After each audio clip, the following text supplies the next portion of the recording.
আজ তোমাদের একটা খুব সুন্দর গল্প পড়ে শোনাচ্ছি। কেমন লাগলো অবশ্যই জানিও কিন্তু। গল্পটির নাম ভুড়ো। সেদিন অফিসে যাওয়ার জন্য এমনিতেই দেরি হয়ে গিয়েছিল, আর তার উপর আমার পুরনো মোটরসাইকেলটা যেন রীতিমতো শত্রুতা করছিল।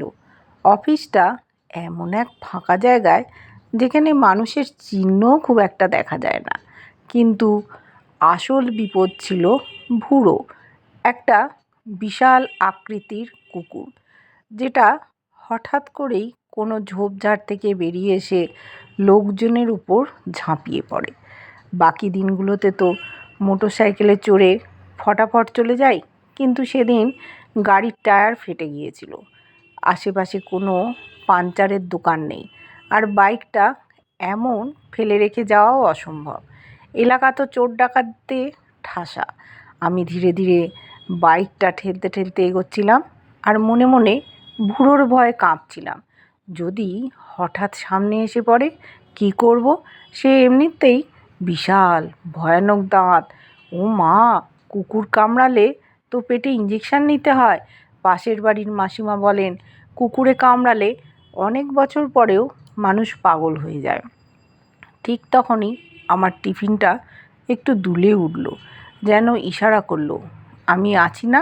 আমার মাথায় বুদ্ধি চমকে উঠল। আমি সঙ্গে সঙ্গে টিফিন খুলে সব পরোটা বের করে প্যাকেট সহ পকেটে পুরে নিলাম। যা ভাবছিলাম ঠিক তাই হলো। হঠাৎ একটা ঝোপ থেকে গর্জে উঠতে উঠতে ভুড়ো সামনে চলে এলো।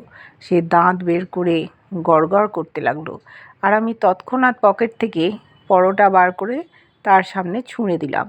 ভুড়ো এক লাফে পরোটার উপর ঝাঁপিয়ে পড়ল, আর আমি বাইকটা ঠেলে যত জোরে পারি সেখান থেকে সরে পড়লাম। এরপর থেকে ব্যাপারটা রোজকার ব্যাপার হয়ে গেল। প্রতিদিন ভুড়ো সামনে এসে দাঁড়ায়, আর আমি আগেই পরোটা বেশি করে নিয়ে বেরোই, যেন ভুড়োর টোল মিটিয়ে দিতে পারি। যেন ভুড়ো এখন আমার অফিস যাওয়ার পথে একটা টোল বুথ। স্ত্রীর কাছে বলায় সে আমায় নিয়ে হাসতে লাগলো, কিন্তু ভুড়োকে দেখলে ওর হাসি থেমে যেত। সে আমি নিশ্চিন্ত। সেদিনটা ছিল অন্যরকম। অফিসে কাজ এতটাই বেশি ছিল যে বেরোতে বেরোতেই অন্ধকার নেমে এলো। বাইকটা তাড়াতাড়ি চালিয়ে সেই ভয়ঙ্কর এলাকা পার হতে চাচ্ছিলাম। রাস্তার দুপাশে কেবল ঝোপঝাড়, সব মিলিয়ে পরিবেশটা যেন ভুতুড়ে। হঠাৎ পেছন থেকে একটা মোটর বাইক এসে আমার সামনে দাঁড়িয়ে পড়ল। তাতে দুজন লোক ছিল, একজনের হাতে বড় একটা ছুরি।